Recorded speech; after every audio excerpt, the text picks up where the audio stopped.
사무엘상 16장 1절에서 13절까지 보도록 하겠습니다. 구약성경 434페이지 사무엘상 16장 1절로 13절까지 말씀 보겠습니다. 여호와께서 사무엘에게 이르시되 내가 이미 사울을 버려 이스라엘 왕이 되지 못하게 하였거늘 네가 그를 위하여 언제까지 슬퍼하겠느냐. 너는 뿔에 기름을 채워가지고 가라. 내가 너를 베들레헴 사람 이새에게로 보내리니 이는 내가 그의 아들 중에 한 왕을 보았느니라 하시는지라. 사무엘이 이르되 내가 어찌 갈 수 있으리이까. 사울이 들으면 나를 죽이리이다 하니 여호와께서 이르되 너는 암송아지를 끌고 가서 말하기를 내가 여호와께 제사를 드리러 왔다 하고 이새를 제사에 청하라. 내가 네게 행할 일을 가르치리니 내가 네게 알게 하는 자에게 나를 위하여 기름을 부을지니라. 사무엘이 여호와의 말씀대로 행하여 베들레헴에 이르매 성읍 장엄들이 떨며 그를 영접하여 이르되 평강을 위하여 오시나이까. 이르되 평강을 위함이니라. 내가 여호와께 제사로 왔으니 스스로 성결하게 하고 와서 나와 함께 제사하자 하고 이새와 그의 아들들을 성결하게 하고 제사에 청하니라. 그들이 오매 사무엘이 엘리압을 보고 마음에 이르기를 여호와의 기름 부으실 자가 과연 주님 앞에 있도다 하였더니 여호와께서 사무엘에게 이르시되 그의 용모와 키를 보지 말라. 내가 이미 그를 버렸노라. 내가 보는 것은 사람과 같지 아니하니 사람 외모를 보거니와 나 여호와는 중심을 보느니라 하시더라. 이새가 아비나답을 불러 사무엘 앞을 지나가게 하매 사무엘이 이르되 이도 여호와께서 택하지 아니하셨느니라 하니 이새가 산마로 지나게 하매 사무엘이 이르되 이도 여호와께서 택하지 아니하셨느니라 하니라. 이새가 그 아들 일곱을 다 사무엘 앞으로 지나가게 하나 사무엘이 이새에게 이르되 여호와께서 이들을 택하지 아니하셨느니라 하고 또 사무엘이 이새에게 이르되 내 아들들이 다 여기 있느냐. 이새가 이르되 아직 막내가 남았는데 그는 양을 지키나이다. 사무엘이 이새에게 이르되 사람을 보내 그를 데려오라. 그가 여기 오기까지는 우리가 식사자에 앉지 아니하겠노라. 이에 사람을 보내 그를 데려오매 그의 빛이 붉고 눈이 빼어나고 얼굴이 아름답더라.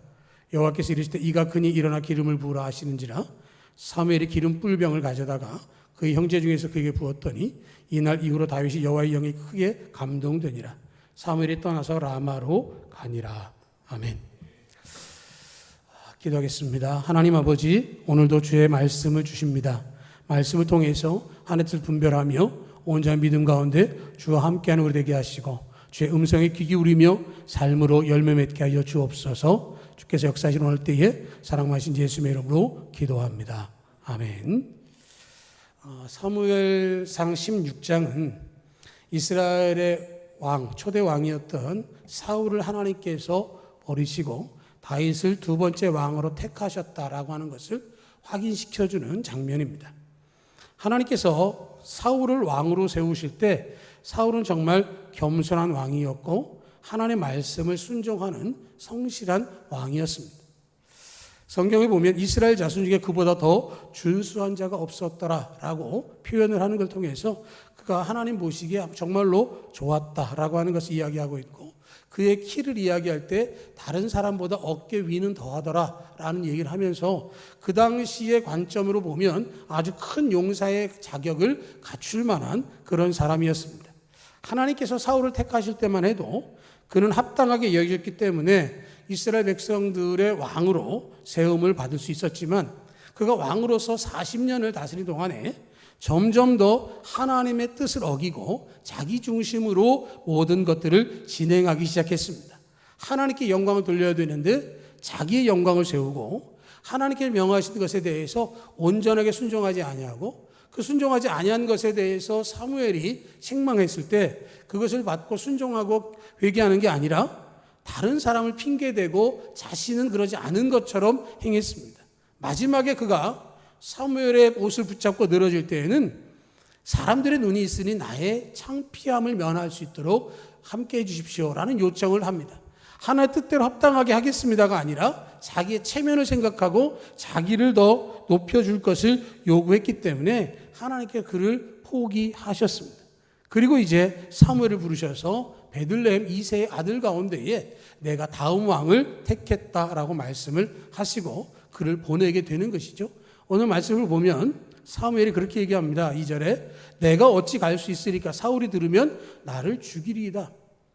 지금 사무엘이 베들레헴으로 가는데 그 목적이 왕을 세우러 간다. 그러면 지금 왕의 입장에서 보면 반역을 하는 거기 때문에 내가 살 수 없습니다 라고 하는 이야기를 하는 것이고, 그리고 베들레헴에 이르렀을 때 4절을 보면 성읍 장로들이 떨며 그를 영접하여 이르되 평강을 위하여 오시나이까 라고 이야기하는 걸 보면 이 사울의 말년에 얼마나 압제하고 강하게 억누르는 정치를 했는가를 알 수 있는 것이죠.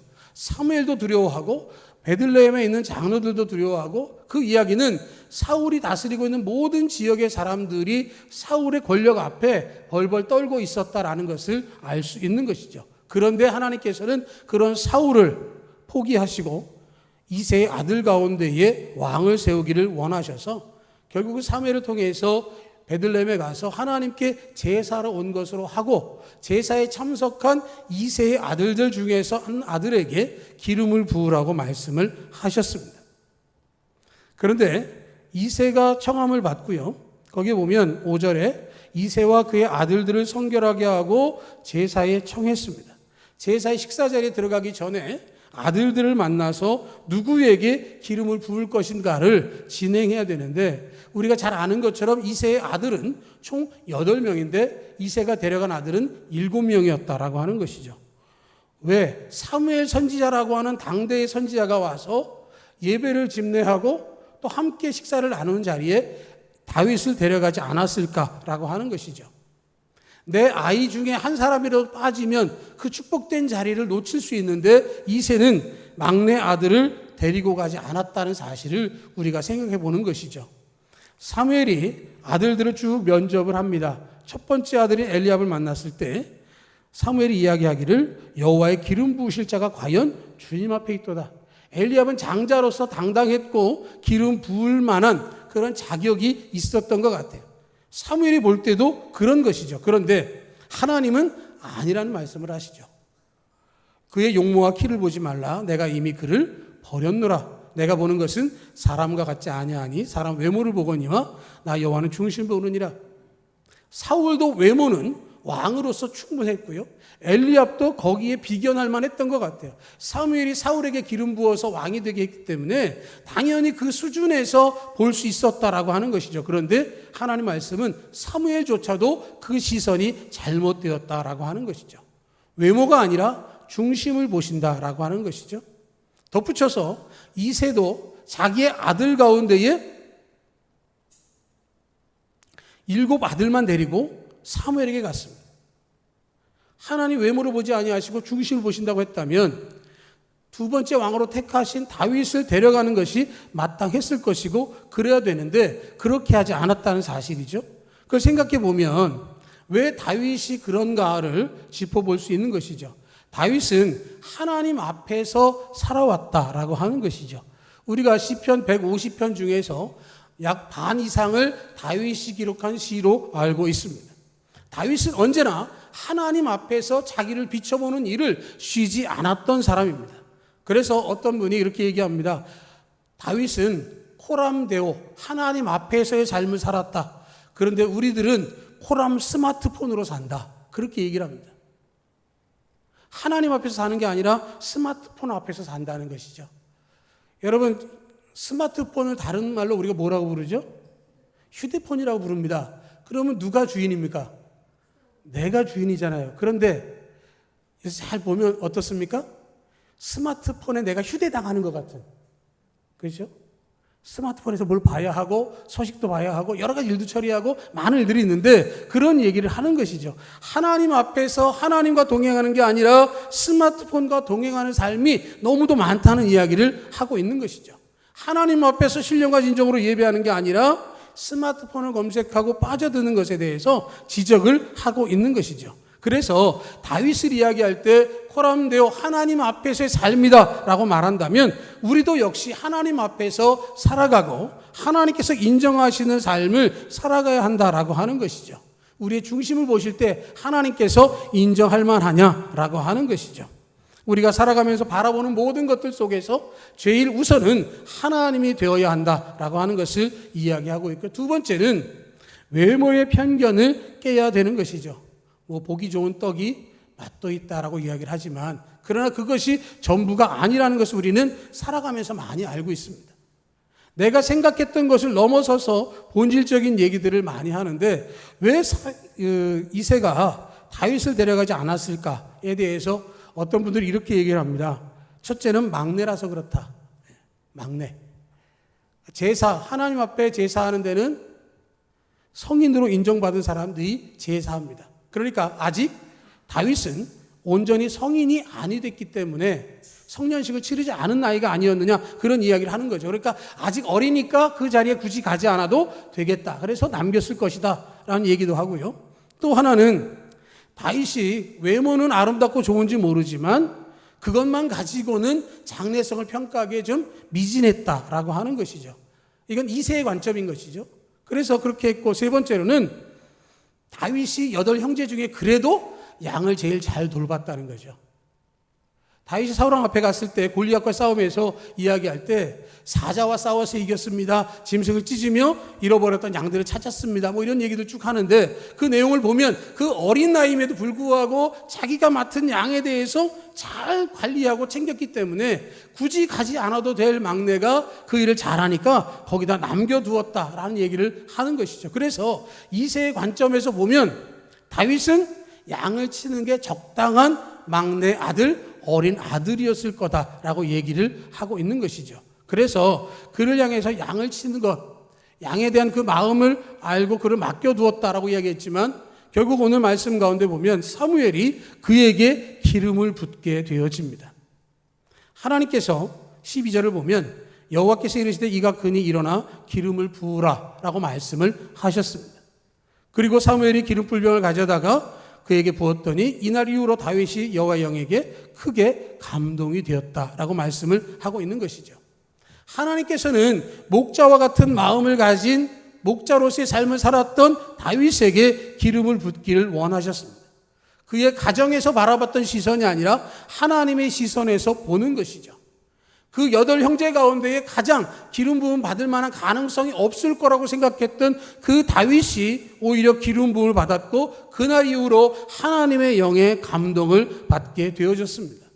그런데 그렇게 감동받고 나서 그 다음 날부터 뭔가 달라지고 다윗이 왕이 된 게 아니라 그 다음부터의 시간이 필요했어요. 그러나 그럼에도 불구하고 그에게는 언제나 자신이 하나님의 기름 부음 받은 자라고 하는 소명의식이 살아 있었습니다. 자기 자신에 대한 관점이 달라진 것이죠. 우리 집 8형제 중에 나는 막내요, 나는 언제나 들에 나가서 양을 치는 존재, 아버지로부터도 인정받지 못하는 존재가 아니라 이제는 내가 기름 부음 받은 하나님의 사람이고 하나님께서 나를 택하셨고 하나님의 영이 내 안에 있어서 나는 언제나 감동이 되어져 있는 하나님의 사람인 것을 고백하고 있는 것이죠. 우리에게 그러한 자존감, 그러한 믿음의 담대함이 있어지기를 축복합니다. 내가 나를 바라본 시선이 아니라 하나님이 나를 바라본 시선으로, 하나님이 나를 만들어주시는 대로 세상 가운데에서 하나님의 사람의 모습을 나타낼 수 있어야 할 줄로 믿습니다. 외모에 대한 편견을 다 내려놓고 하나님의 택하심에 대해서 감사하는 것이 중요하죠. 고린도서 1장 27절 28절을 보면 세상의 미련한 것들을 택해서 지혜인 자들을 부끄럽게 하시고 세상의 약한 것들을 택해서 강한 것들을 부끄럽게 하시겠다라고 말씀을 하십니다. 세상에 미련한 것, 세상에 약한 것은 우리들입니다. 그런데 하나님께서 우리를 택하셨더니 지혜 있는 자들을 부끄럽게 하고 강한 자들을 부끄럽게 할 수 있는 은혜의 사람으로 세워주신다라고 하는 것이죠. 하나님께서 인정하시면 그렇게 달라지는 겁니다. 그래서 하나님은 지렁이 같은 야고바라고 말씀을 하시지만 그는 이스라엘 12지파의 조상이 되게 하셨고 그를 통해서 하나님의 나라, 하나님의 백성들이 세워지도록 만들어 주셨습니다. 그렇기 때문에 하나님은 반전과 역전과 기적을 통해서 우리의 삶을 변화시켜 가십니다. 하나님께서 함께 하시면 내가 하나님을 믿기 때문에 나는 안 되는 것이 아니라 당연히 되어지는 것이고 하나님의 때에 그 역사가 이루어지는 것입니다. 편견이 아니라 어떤 자존감이 낮은 자존감이 아니라 하나님 앞에서 믿음을 가지고 담대함으로 하나님을 바라볼 수 있는 우리가 되기를 축복합니다. 우리 하나님은 우리 중심을 보신다고 말씀드렸어요. 마찬가지로 우리도 하나님께 중심을 드릴 수 있어야 되는 것이죠. 중심이라고 하는 말은 다른 말로 하면 내면에 있는 양심, 속마음이라고 말할 수 있습니다. 겉으로는 웃을 수 있어요. 그런데 안에는 웃는 것이 아닐 수 있습니다. 겉으로는 화를 내지만 실제로는 기뻐할 수도 있는 일들을 하기도 하는 것이죠. 하나님께서 보실 때 보여지는 외면이 아니라 내면 속에서 온전하게 하나님을 인정하고 믿음으로 나갈 수 있어야 된다라고 하는 것입니다. 하나님께서 다윗에게 기름을 부어주셨을 때 그는 이스라엘의 큰 일꾼이 되는 것을 알았습니다. 그러나 지금 당장의 삶의 현장에서 그는 충실했습니다. 자기에게 주어진 상황 속에서 최선을 다했습니다. 하나님 나의 중심을 보시고 택하셨다면 나를 쓰시는 그때까지 나도 준비하는 것입니다. 아직 어리지만 하나님이 계시고 하나님을 사랑하고 하나님 믿고 의지합니다. 다윗이 골리앗 앞에 나갈 때 물맷돌을 가지고 골리앗을 쓰러뜨린다가 아니라 정말로 중요한 것은 지금 이 상황이 두렵고 떨리는 상황임에도 불구하고 만군의 여호와의 이름으로 칼과 단창을 들고 나오는 골리앗과 맞서 싸울 수 있는 것은 하나님을 향한 내 믿음이 고백되어지는 것입니다. 다윗의 고백으로 그 역사가 일어나는 것이죠. 하나님께서 그랬기 때문에 그 일을 이루게 하셨습니다. 그가 단련되어지고 준비되어진 물맷돌을 통해서 골리앗을 쓰러뜨리고 그가 수많은 역경 속에서도 믿음을 잃지 아니하고 주와 동행한 것은 바로 여기에 대한 자존감이 그 안에 있었고 하나님을 향한 중심이 자리할 수 있었기 때문에 그런 것입니다. 그에게는 정말로 여러 가지 일들이 있었습니다. 자기가 인간적으로 보면 사울을 죽이고 왕이 될 수 있는 기회가 2번이나 있었습니다. 다윗이 깊은 굴 속에 들어있을 때 사울이 혼자 굴 속에 들어와서 볼일을 볼 때 옆에서 이야기합니다. 이거 하나님 주신 기회 아닙니까? 그러나 다윗은 허락하지 않았고요. 사울과 그의 군장들이 함께 피곤해서 잠들어 있을 때 그곳에 가서 창을 가지고 나올 때도 죽일 수 있는 기회를 다윗은 허락하지 않았습니다. 하나님께서 주신 기회라고 말했지만 하나님의 기름 부음 받은 자를 건드린 일은 하나님께서 기뻐하지 않기 때문에 하지 않겠다라고 이야기합니다. 다윗의 중심에는 인간적인 생각이 아니라 하나님이 계셨습니다. 하나님의 계획이 있었습니다. 하나님이 인정하신 삶을 살기를 원했습니다. 우리의 삶 속에서 수많은 일들을 만날 수 있습니다. 어떤 선택을 하게 될지 알 수 없지만 그러나 선택 속에 분명한 것은 하나님이 우리의 중심을 보신다라고 하는 것입니다. 겉으로 보여지는 것을 넘어서서 하나님께서 원하시고 기뻐하신 모습으로 살아가는 다윗의 마음이 우리 가운데 있어지기를 축복합니다. 누가 보든지 안 보든지 누가 인정하든 인정 안 하든지 중요한 것은 하나님과 나와의 관계고 하나님께서 내 중심을 보실 때 부끄러움 없이 은혜 가운데 살아가는 그 일을 통해서 하나님 기뻐하신 열매를 맺는 우리가 되기를 주님의 이름으로 축복합니다. 아멘.